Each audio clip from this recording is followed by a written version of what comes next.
Почитувани, почнуваме со вестите на Канал 8. Штетите во земјоделството од минатогодишното невреме во Кочанскиот крај се проценети на 10,3 милиони денари. Деталите во прилогот што следува. Вкупната штета од невремето што кон крајот на јуни минатата година ги зафати населените места во општина Кочани е проценета на околу 10 милиони и 300 илјади денари.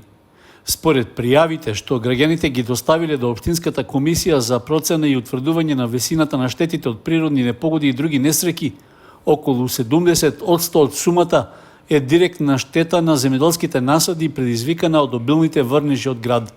Остатокот е причинет со поплавување на површините и амбарите во кои биле складирани земјоделските производи. Најголеми оштетувања на градинарските култури има кај пиперот, каде градот и поплавите зафатиле над 22 хектари, а проценетата штета изнесува над 5 милиони и 300 илјади денари. Кај житните култури пак најоштетена е пченката.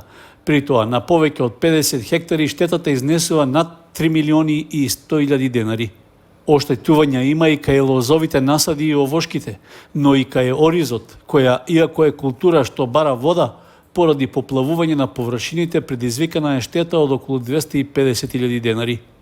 Збирниот извештај, односно елаборатот со проценките е готов, а деновиве ќе го разгледува и Советот на општина Кочани, пошто ќе биде испратен до надлежната владина комисија. Исплатата што треба да се изврши од државниот буџет доцни подолг период, односно земјоделците се уште не ги добиле парите за констатирана штета од 2022 година. Минатата недела заврши рокот во кој земјоделските производители ги пријавуваа штетите од невремето што го зафати Кочанско на 24 јуни годинава. До комисијата пристигнале поголем број пријави, главно од населените места во рамничарскиот дел на општината, каде поројните врнежи од дожд и град проследени со силен ветер предизвикаа штети кај посевите, но и на објекти. Постапката за проценка ќе трае неколку месеци, пошто ќе биде изготвен збирен извештај. Надоместокот за одштета од елементарни и други непогоди што го добиваат граѓаните е многу низок. Според податоците од Општинската комисија, по пожарите од пред 2 години што го зафатија регионот, били исплаќани само по 5% од преценетата вредност. Министерството за образование и наука даде согласност за формирање на паралелка со продолжен престој од прво до трето одделение во Основното училиште Раде Кратовче. Основното училиште Раде Кратовче доби согласност од Министерството за образование и наука за организирање продолжен престој за учениците во учебната 2024-2025 година. Барањето што било испратено кон крајот на минатиот месец веќе е одобрено и ќе може да се применува од наесен. Со продолжениот престој во училиштето ќе бидат опфатени вкупно 30 ученици, односно по 15 момчиња и девојчиња, кои ќе следат настава од прво до трето одделение во една комбинирана паралелка. Во согласноста се истакнува дека согласно Законот за основно образование исполнети се условите за организирање продолжен престој, а за што не се потребни дополнителни финансиски средства од буџетот на ресорното министерство. Всушност, во рамки на доставеното барање, наведено е дека Основното училиште Раде Кратовче веќе има обезбедено соодветни просторни услови и наставен кадар од старо финансирање. Според законските одредби, училиштата можат да организираат продолжен престој за ученици во групи, и тоа од прво до петто одделение со ученици од исто одделение или од прво до трето и од четврто и петто одделение со ученици од различни одделенија. Во продолжен престој учениците се вклучуваат во согласност со родителот, односно старателот. За време на продолжениот престој во кој се вклучени ученици од различни паралелки и одделенија, тие учат, ги работат домашните задачи, изработуваат други училишни обврски и учествуваат во културно-уметнички, спортски и други активности, согласно годишната програма за работа на училиштето, согласно упатството за настава во продолжен престој на ученици од различни паралелки и одделенија, што го утврдува министерот на предлог на Бирото за развој на образованието. Одделението за јавни дејности на општина Кочани веќе достави известување за добиената согласност до Општинскиот совет, кој ќе треба да го разгледа на наредната седница, закажана кон крајот на овој месец. Корисниците на услугите на комуналното јавно предпријатие Водовод може електронски да ја пријават состојбата на водомерот. По доставувањето на податоците ќе биде изготвена фактура. Корисниците на услугите на комуналното јавно предпријатие Водовод електронски може да ја пријават состојбата на водомерот на линкот vodovod.kочани.com.mk во делот состојба на водомер. При внесувањето потребно е од фактурата да се напишат името и презимето, шифрата на корисникот и местото на потрошувачката, кои се наоѓаат на горниот дел од секоја фактура. На крајот од контакт формата потребно е да се прикачи и фотографија од водомерот и да се достави новата состојба која ќе биде евидентирана. Откако во Водовод ќе бидат примени податоците, истите ќе бидат внесени во базата, а на корисникот ќе му биде изготвена фактура. Тој преку претходно внесената имејл адреса ќе добие порака со известување дека состојбата била успешно внесена.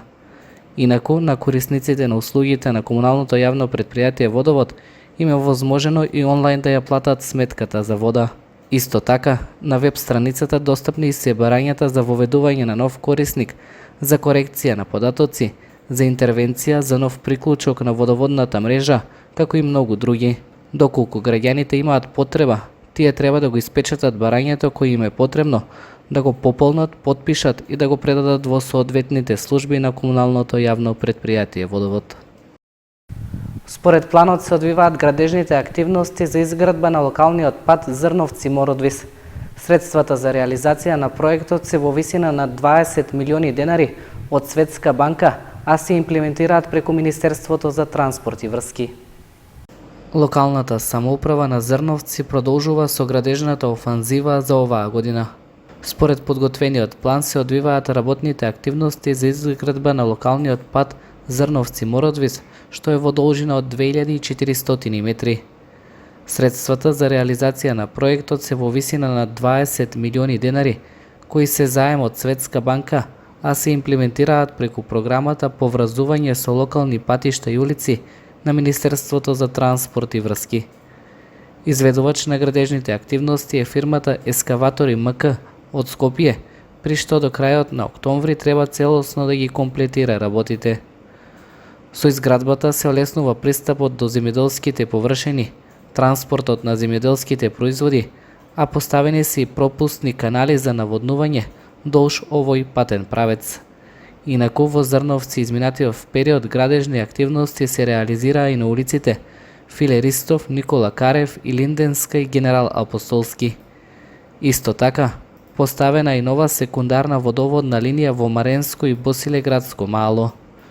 Градоначалникот Борчо Коцев рече дека и во иднина ќе се продолжи со засилена работна динамика со цел жителите на општина Зрновци да имаат квалитетни услови за живење.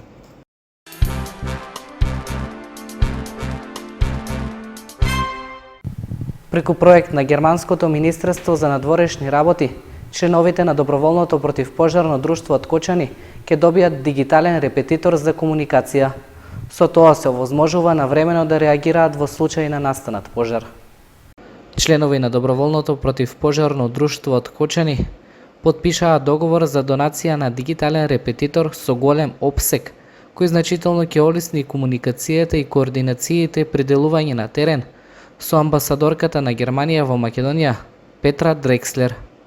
Со тоа им се зголемува нивната опременост со цел навремено да реагираат во случај на настанат пожар. Донацијата е од буџетот на Германското Министерство за надворешни работи преку фондот за мали проекти кој поддржува локални напори.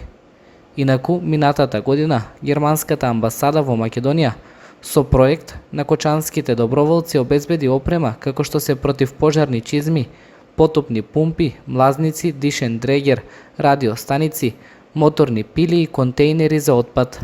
Од доброволното противпожарно друштво Кочани изразија благодарност за помошта на германската држава и германскиот народ.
Почитувани гледачи, тоа беа содржините што го одбележаа денешниот ден.